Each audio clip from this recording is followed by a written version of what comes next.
इस वीडियो में प्रस्तुत जानकारी प्राचीन धार्मिक ग्रंथों और मान्यताओं लोक कथाओं पर आधारित है। हमारा उद्देश्य केवल भारतीय संस्कृति, आस्था और परंपराओं को साझा करना है। यह किसी भी प्रकार के अंधविश्वास फैलाने या आस्था पर प्रश्न उठाने के लिए नहीं बनाया गया है। भक्तजन इसे अपनी श्रद्धा और विश्वास के अनुसार स्वीकार करें। जय माता दी। क्या आप जानते हैं कि भारत की धरती पर एक ऐसा दिव्य स्थल है जहाँ हर साल लाखों करोड़ों भक्त खींचे चले जाते हैं, जहाँ से श्रद्धा और विश्वास ही नहीं बल्कि माता के चमत्कार भी अनुभव किए जाते हैं। यह हम बात कर रहे हैं माँ वैष्णो देवी धाम की, जो जम्मू कश्मीर के त्रिकुट पर्वत पर स्थित है। अगर आप माँ वैष्णो देवी के चमत्कार और रहस्य को जानना चाहते हैं तो इस वीडियो को पूरा देखें। और हाँ, शुरू करने से पहले कृपया हमारे चैनल रियल रहस्यमय भारत को लाइक और सब्सक्राइब करें, ताकि ऐसे ही रहस्यमय और धार्मिक वीडियो आप तक तुरंत पहुँच सके। वैष्णो देवी का परिचय। वैष्णो देवी धाम को माँ वैष्णो देवी का भवन कहा जाता है। यह जम्मू और कटरा से लगभग 13 किलोमीटर की पैदल यात्रा पर स्थित है। भारत के 108 शक्तिपीठों में से एक यह पवित्र स्थान माँ दुर्गा के 3 रूपों महाकाली, महालक्ष्मी और महासरस्वती का संगम माना जाता है। माता का यह धाम समुद्र तल से लगभग 5200 फीट की ऊंचाई पर स्थित है और यह श्रद्धालुओं का विश्वास है कि यहाँ जाने वाला हर भक्त की मनोकामना अवश्य पूरी होती है। वैष्णो देवी की कथा। पौराणिक मान्यता के अनुसार सतयुग में माता दुर्गा ने 3 रूपों महाकाली, महालक्ष्मी और महासरस्वती से उत्पन्न होकर वैष्णवी रूप धारण किया। यह रूप पृथ्वी पर धर्म की रक्षा करने और धर्म का नाश करने के लिए अवतरित हुआ था। बचपन से ही वैष्णवी ने दिव्य शक्तियाँ थी। उन्होंने कठोर तपस्या की और संकल्प लिया कि जब तक विष्णु भगवान उनसे विवाह का प्रस्ताव नहीं करेंगे वे अविवाहित रहेंगे। कहानी में आता है कि जब भैरव नामक राक्षस ने वैष्णवी माता को अपने अहंकार और शक्ति से परखना चाहा, तब माता ने उसे कई बार समझाया, लेकिन भैरव के अत्याचार बढ़ते गए और अंततः माता ने त्रिकुट पर्वत की गुफा में प्रवेश किया और वहीं से भैरव का वध किया। भैरव का सिर कटने के बाद भी वो क्षमा मांगने लगा।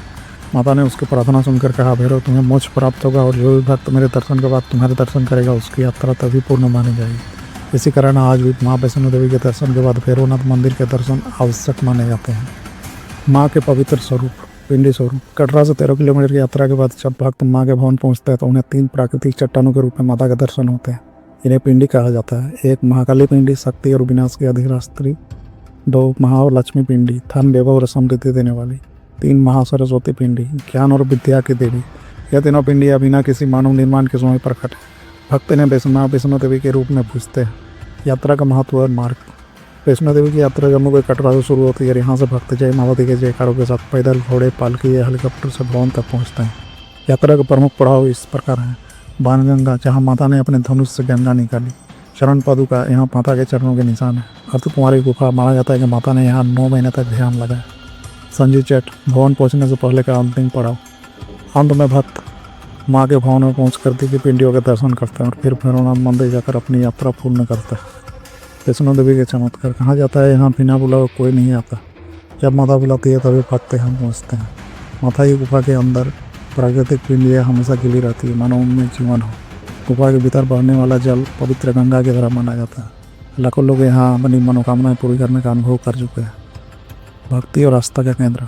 हर साल लगभग 1 करोड़ से अधिक भक्त माता के दरबार में पहुँचते हैं। नवरात्रों में यहाँ विशेष भीड़ रहती है। भक्तजन मानते हैं कि माँ वैष्णो देवी सिर्फ धन और सुख ही नहीं देती, बल्कि जीवन की हर कठिनाई को दूर करती है। माँ वैष्णो देवी की यात्रा केवल एक धार्मिक यात्रा नहीं, बल्कि विश्वास, आस्था और भक्ति का प्रतीक। जो भी सच्चे मन से यहाँ आता है, माँ उसकी झोली भर देती है। अगर आपको ये कहानी अच्छी लगी तो इसे लाइक और शेयर जरूर करें। और अगर आप ऐसे ही रहस्यमय और धार्मिक किस्से जानना चाहते हैं तो हमारे चैनल रियल रहस्यमय भारत का सब्सक्राइब करना ना भूलें। जय माता।